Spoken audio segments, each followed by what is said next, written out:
सटीक विश्वसनीय तरीके से जिम्मेदारी निभाना। न्यूज फोल्डर का मतलब देश की आवाज।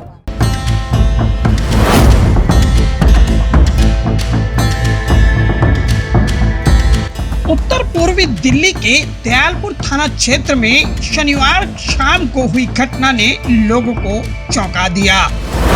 अचानक से इलाके में गोलियों की थर्राहट गूंज उठी। आनन फानन में लोग मौके पर जमा हुए, लेकिन जब तक लोग कुछ समझ पाते तब तक एक बहुत बड़ा हादसा घट चुका था। उत्तर पूर्वी दिल्ली के दयालपुर थाना क्षेत्र के मूंगा नगर में शनिवार को अब्दुल नाम के शख्स ने अपनी पत्नी और 17 वर्षीय बेटे को गोली मार दी। दोनों ही गंभीर रूप से घायल हैं और उन्हें इलाज के लिए अस्पताल में भर्ती कराया गया।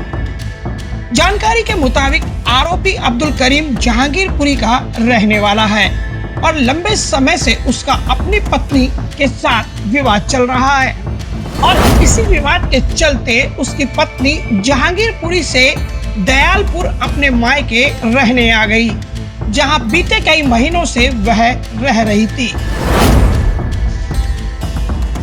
शनिवार को अब्दुल नाम का यह आरोपी वहां पहुंचता है और अपनी पत्नी से अपने वैवाहिक विवाद पर बातचीत करता है। इसी दौरान तैश में आकर इसने अपनी पत्नी के सीने में फायर कर दिया।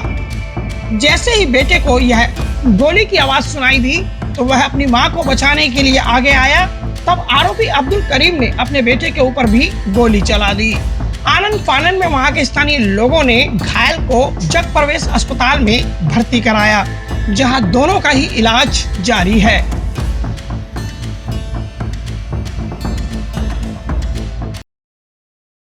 इनका 1 साल लोगों से यहाँ पता लगा है कि 1 साल से इनका हस्बैंड वाइफ का आपस में किसी बात को लेकर आपस में विवाद चल रहा था और लड़की को बताया जा रहा है कि उसके फादर से बात हुई थी मेरी हाजी अल्लाह नूर है, जो इस टाइम मुजफ्फरनगर किसी जमात में गए हुए हैं। तो वो पता लगा है कि वो 4 महीने से बेटी उन्हीं के यहाँ रह रही थी, ये उसका खर्चा वर्चा उठा रहे थे और वो कई बार उसका दामाद यहाँ पर आया, उसे गाली गलौज मारपीट करके यहाँ से चला गया है। आज मौका पाकर उसे अपनी वाइफ को बुलाया नीचे, कहा तेरे से कुछ बात करनी है, यहाँ बिठा कर उसके साथ गोली मार के वो चला गया। लड़के अपने बेटे के और अपनी वाइफ पे गोली लगी।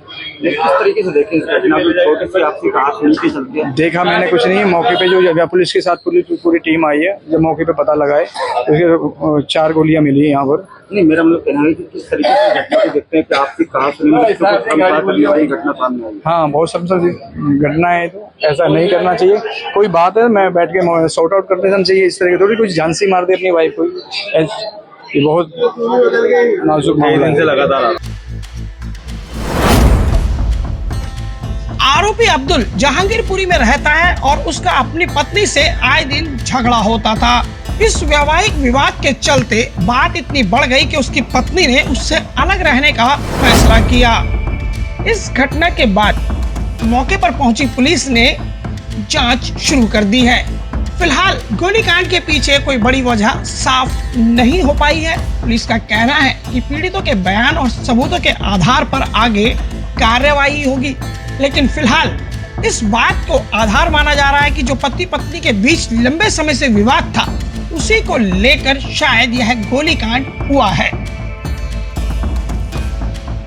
फॉरेंसिक टीम ने घटनास्थल पर निरीक्षण किया और सबूत जुटा लिए हैं। थाना दयालपुर में संबंधित धाराओं के तहत मुकदमा दर्ज किया गया है और फरार आरोपियों का पता लगाने के लिए टीमें भी तैनात की गई हैं।